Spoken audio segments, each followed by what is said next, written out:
wala sa dami ng naabot mo ang tunay na suporta. Minsan makikita ito sa solidong ibinibigay ng mga tao. Ako po inyong lingkod, tagapanood TV. Isang masagana at masayang araw po sa ating lahat. Welcome back po dito sa ating YouTube channel at Facebook page. Ngayong araw po, ang ating gagawa ng reaction video ay galing po sa channel ni Ders TV. Nasa description po yung link na kanyang channel, bisitahin po at pakisuportahan na rin. At sa mga bagong napadaan lang dito sa ating channel at hindi pa po nakapag-subscribe, pakisubscribe naman po.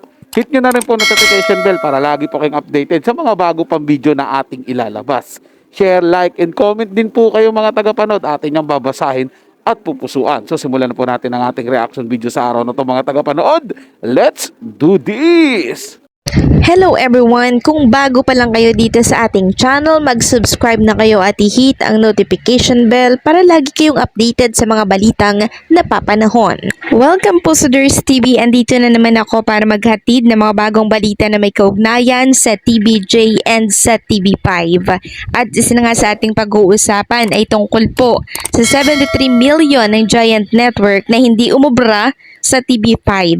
Yan ngayon ang pinuputakti ng taong bayan matapos ilabas ng isang website ang tungkol sa summary ng data noong buong buwan po ng January 2024 na kung saan ay pinutakti ng mga netizen kahit dahil sa 73 million na reach na nakuha po ng GMA. Ano naman kaya ang resulta? Ang kalaban na lang po ng GMA ngayon ay yung TV5 na.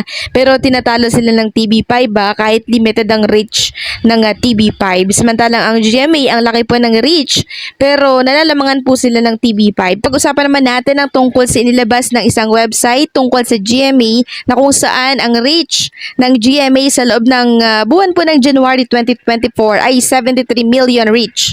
Meaning, malaki ang nasakop nila kasi 106 or 108 station nga naman sila. Pero ang tanong ng taong bayan, kahit na-reach nyo ang buong bansa or ang buong taong bayan, ang tanong po nila ay kayo ba yung pinapanood? Kayo ba yung tinatangkilik ng taong bayan? So ipapakita ko lang sa inyo itong nilabas ng Lionheart, GMA, GTV, and other DTT channels net reach.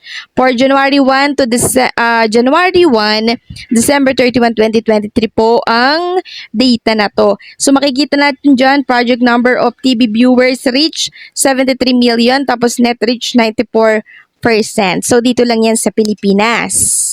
Ngayon, ano po ang pulso ng taong bayan or komento dito ng taong bayan? Sabi po ni Lovely na sa inyo na ang lahat. Pero bakit ganun? Wala pa ring impact kahit nawala na ang rival network. At eto pa po yung isa mula ito kay Mark. Ang ibig sabihin lang nito ay naabot ng signal nila. Limited lang ang reach o ang inabot ng signal ng ibang channels. Kahit naabot ng signal ng TV5 ang TV namin, hindi ibig sabihin nanonood kami doon. Parang eleksyon, buong Pilipinas, pinuntahan mo at nakipagkamay. 100% ang net reach mo. Pero, lahat ba binoboto ka? Tingnan nyo din ang reach o views ng mga live at upload videos, episodes sa YouTube. Malalaman nyo kung sino ang mas pinapanood. So, agree po ako sa naging komento po niya, no? Kahit limited ang reach ng TV5 or marami ang reach ng GMA, hindi ibig sabihin nun, kahit maraming sakop, no, ay doon na tayo manonood, 'di ba? Kasi for example, ang TV5 limited lang yung reach nila, pero sila po ang pinapanood ng marami. Kasi sa mga latest ratings po na nilalabas ng Nutam sa prime time, out of 5, minsan 1 lang po yung nagre-rate. Sa GMA, yung 24 oras, minsan 2. So yun nga po mga tagapanood, no? Sa kabila po ng lawak ng naaabot po ng network ng GMA7, GB naman po yan kasi sila po yung pinakahiganting network po ngayon dahil nawala na po ang ABS-CBN. Nangungulelat pa po yung ibang mga show nila pagdating po sa ratings. At ang nananalo po ay yung mga show na nasa TV5 po. Samantalang ang TV5 po, limited reach lang po yan. Limitado lang po yung nakakasagap dyan ng mga lugar. Minsan nga po, pahirapan pa po. Yan dami pong nagrereklamo patungkol dyan mga tagapanood. Hanggang ngayon po nakakapagtaka. Hindi pa rin po nagagawa ng paraan ng management ng TV5. Hindi po katulad ng GMA7 ay patuloy pong nadadagdagan yung lawak ng naaabot po nila. So sana hopefully ngayong taon po, magbago na po. Madagdagan po yung maaabot ng TV5 para naman po masiyahan po lalo yung mga manonood sa ibang lugar na gustong-gusto po manood sa channel ng TV5.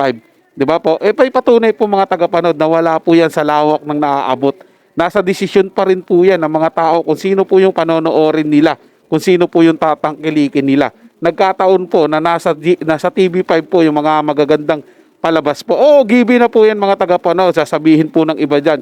Nagsanib pwersa po kasi ando doon yung ABS-CBN mapapanood sa TV5. Wala pong network kasi ang ABS-CBN kaya pinapalabas na lang sa TV5. Pero ang tanong pa rin po mga tagapanood sabihin na natin na nagsanib po yung dalawang network. Pero limitado nga po Limitado lang po yung naaabot ng channel ng TV5. Hindi po katulad ng GMA7.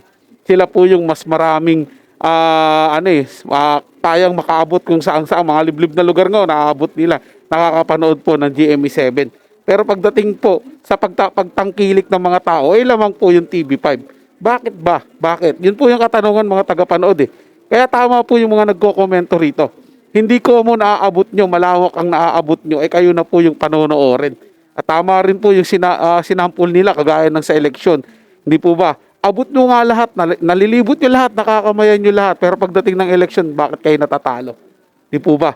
Kasi nasa desisyon po yan, nasa kagustuhan po yan ng mga mamayan. Malaya po kasing mamili ang mga tao kung sino po yung gusto nilang suportahan. Nagkataon po kahit limitado ang naaabot ng TV5, ang gaganda naman po ng kanilang mga programa. Kaya sila po ang pinapanood. Hindi po katulad ng GMA7, malawak nga po yung naaabot ng network nila, pero hindi naman po ganun kagandahan ang mga palabas po nila. Which is, yun po yung sagot dyan mga tagapanood kung bakit natatalo o natalo ang maliit na network, ang malaking network pagdating po sa ratings. Dahil po yan sa ganda o quality ng mga palabas na hinahain po nila sa kanilang manonood. Bago ko po tapusin ang video na to mga tagapanood, kung nais nyo pong mapanood yung video na wala pong putol-putol na kagaya po ng ginagawa ko dahil reaction video po ito, bisitahin lang po ang channel ni Ders TV. Nasa description po yung link ng kanyang channel mga tagapanood. So yun lang po mga tagapanood, may nagustuhan nyo po yung paksang ating tinalakay sa araw na to. At kung kayo bago lang po na napadaan dito sa ating channel, huwag nyo po sanang kalimutan na mag-subscribe. Hit nyo na rin po ang notification bell para lagi po kayong updated sa mga bago pang video na ating ilalabas. Share, like, and comment din po kayo mga tagapanood, atin yung babasahin at pupusaan. So hanggang sa muli po, ito yung Tagapanood TV. Komento at opinion lamang, wala pong personalan. Paalam po at mabuhay po kayong lahat.